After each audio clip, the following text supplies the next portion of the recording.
Bonjour à tous et bienvenue dans ce nouvel épisode d'Art et Culture, le podcast des amateurs d'art et des curieux, avec Célia Morand.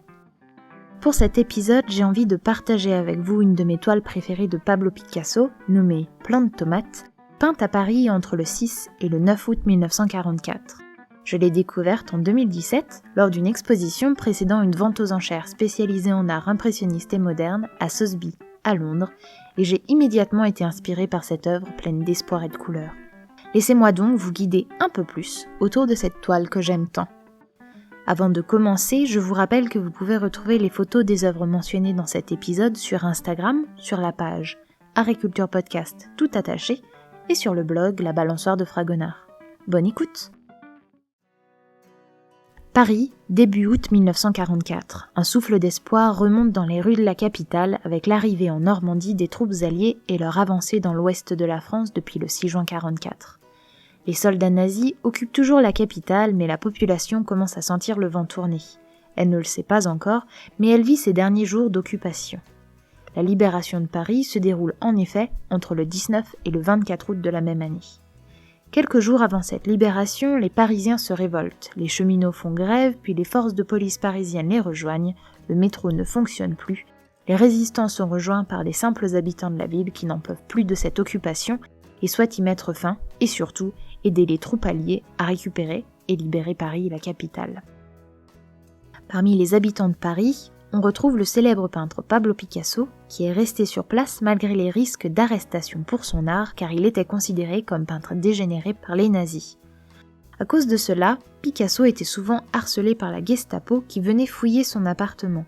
C'est d'ailleurs au cours d'une de ces fouilles qu'un officier allemand tomba sur une photographie du tableau Guernica et demanda à Picasso s'il était l'auteur de cette œuvre. Ce à quoi le peintre répondit « Non, c'est vous », accusant ainsi les régimes totalitaires allemands et italiens de ce drame. Beaucoup d'artistes avaient donc préféré fuir l'Europe au début de la Seconde Guerre mondiale pour les États-Unis principalement. Les peintres comme André Breton, Marcel Duchamp, Piet Mondrian, Fernand Léger ou encore Marc Chagall se sont exilés à New York le temps du conflit, mais pas Picasso. Il reste en France sans trop s'inquiéter entre Royan et Paris.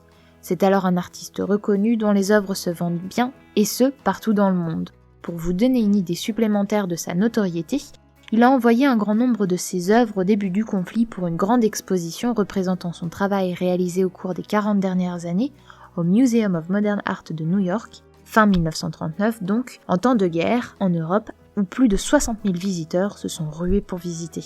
Un véritable succès à l'époque. En choisissant de rester en France, Picasso savait qu'il allait vivre de temps difficiles. Les œuvres créées au cours de la Seconde Guerre mondiale illustrent vraiment la difficulté de cette période. Ces portraits sont déstructurés, coupés, déformés, représentant une certaine violence probablement en écho avec les tensions de la guerre. Ces nombreuses natures mortes ont comme point commun la présence de nourriture, élément qui devait forcément manquer à leur vie de tous les jours en période de rationnement, et probablement une obsession pour certaines personnes. Picasso représente aussi souvent des crânes d'animaux, ou humains, ayant un lien très probable avec la mort qui l'entourait à chaque instant au moment de leur création. Au cours de ce conflit, Pablo Picasso produit de nombreuses peintures, mais aussi des sculptures et même des pièces de théâtre. On estime qu'il réalise plus de 2000 toiles pendant la Seconde Guerre mondiale, n'hésitant pas à utiliser d'autres supports quand les toiles venaient à manquer. Son atelier, 7 rue des Grands Augustins à Paris, conserve alors ses nombreuses créations. Le peintre y passe beaucoup de temps. Mais quelques jours avant la libération de Paris, l'artiste préfère fuir son atelier et rejoindre sa maîtresse Marie-Thérèse et leur fille Maya, rue Henri IV. La rue des Grands Augustins était alors un lieu de tension importante et d'échange de balles entre les deux camps. Picasso raconte plus tard que le matin avant de quitter son studio pour rejoindre Marie-Thérèse pour de bon, il regardait par la fenêtre observant le char blindé qui se trouvait sous ses yeux et lors d'un échange de balles, l'une d'entre elles passa à quelques centimètres seulement de la tête de l'artiste avant de finir dans les murs de son atelier. Quelques jours donc après son retour chez sa maîtresse, Picasso regarde d'un peu plus près le plant de tomate devant une des fenêtres de l'appartement planté par Marie-Thérèse. Cette plante l'inspire particulièrement puisqu'il réalise une série de 5 toiles aux mêmes dimensions avec toujours le même sujet en l'espace de quelques jours, entre le 3 et le 12 août 1944 pour être précise, et dont l'abstraction est plus ou moins soutenue suivant les toiles. L'historienne de l'art américaine Jean Sutherland Boggs a écrit au sujet de la série que, je cite, « Les plants de tomates sont une métaphore terreuse et décorative du besoin humain de survivre et de s'épanouir même dans les contraintes de la guerre. » Fin de citation. la présence de ce pied de tomate n'est donc pas vraiment originale dans le contexte de l'occupation. La population essayait de trouver des solutions pour se nourrir un peu plus, pour diversifier son alimentation. Il lui arrivait même régulièrement, quand cela était possible, de faire pousser des plantes sur leur balcon ou au bord de leurs fenêtres avec l'espoir d'obtenir des fruits et des légumes frais en ville. En anglais, on parle de Victory Gardens ou Jardin de la Victoire. Ce plant de tomate est une réussite qui va bientôt porter ses fruits quand on voit la couleur rouge de sa tomate mûre et de celles à venir encore vertes dont le poids est tel qu'il courbe les petites branches qui les supportent. La couleur verte de la plante, image de la vie et de la fécondité, est en opposition avec la noirceur des montants de fenêtres. Une allusion de la vie et de l'espoir des prochaines récoltes face au temps sombre qu'ils traversent. Derrière les vitres, on observe des couleurs grises, bleutées et jaunes, pouvant faire penser aux fumées émises au cours des derniers combats ou aux coups de fusil et explosions échangés entre les opposants nazis et résistants de la capitale française. On devine aussi, sur le pot en argile, un rayon de soleil qui arrive progressivement sur le pied de tomate, une autre lueur d'espoir en quelque sorte face à cette guerre. Quelque temps après avoir peint sa série de tableaux avec les plants de tomates, Pablo Picasso reçoit le célèbre photographe britannique Cecil Beaton, connu pour ses portraits de célébrités et des membres de la famille royale anglaise. La série de photographies, prises au cours de cette visite, montre les dernières toiles de Picasso réalisées dans son studio. Présentées devant des portraits de femmes, des natures mortes représentant des fruits, des carafes, les deux représentations de plants de tomates sont de grande taille puisqu'elles mesurent toutes les deux 92 cm par 73 et atteignent donc plus ou moins la taille du peintre. Ces deux toiles, quand on les compare avec les autres peintures présentées dans la photographie, sont alors beaucoup plus lumineuses et porteuses d'un message d'espoir. Une fois la guerre terminée, le vendeur d'art américain Samuel Coutts organise une exposition regroupant 9 huiles sur toile réalisées par Pablo Picasso dans sa galerie new-yorkaise, la première de l'artiste sur le territoire américain après la Seconde Guerre mondiale. Je vous laisse imaginer l'engouement et l'attraction d'une telle exposition. Vous vous doutez bien, si je vous parle de cette exposition, que notre plant de tomate présenté aujourd'hui a fait partie des œuvres exposées au cours de cet événement. Mais pour obtenir ce privilège, Samuel Coutts avait voyagé dès 1946 à Paris et avait rencontré le peintre, sans rendez-vous, afin de négocier avec lui l'emprunt de ses œuvres.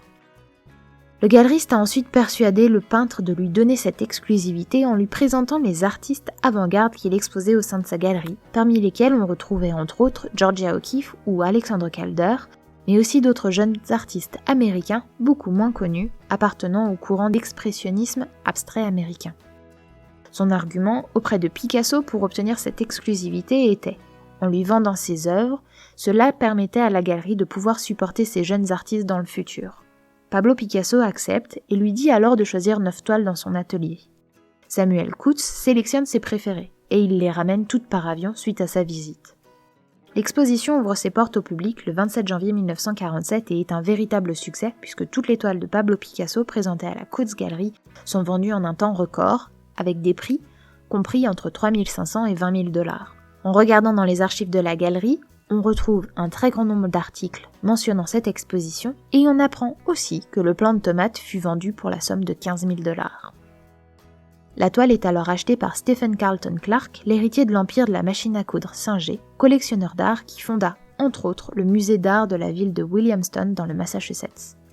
Dans sa collection privée à cette époque, on peut nommer, entre autres, le Café de nuit de Vincent van Gogh, les joueurs de cartes de Cézanne, mais aussi des toiles de Boucher, Fragonard et Chardin. La toile de Pablo Picasso était donc en très bonne compagnie.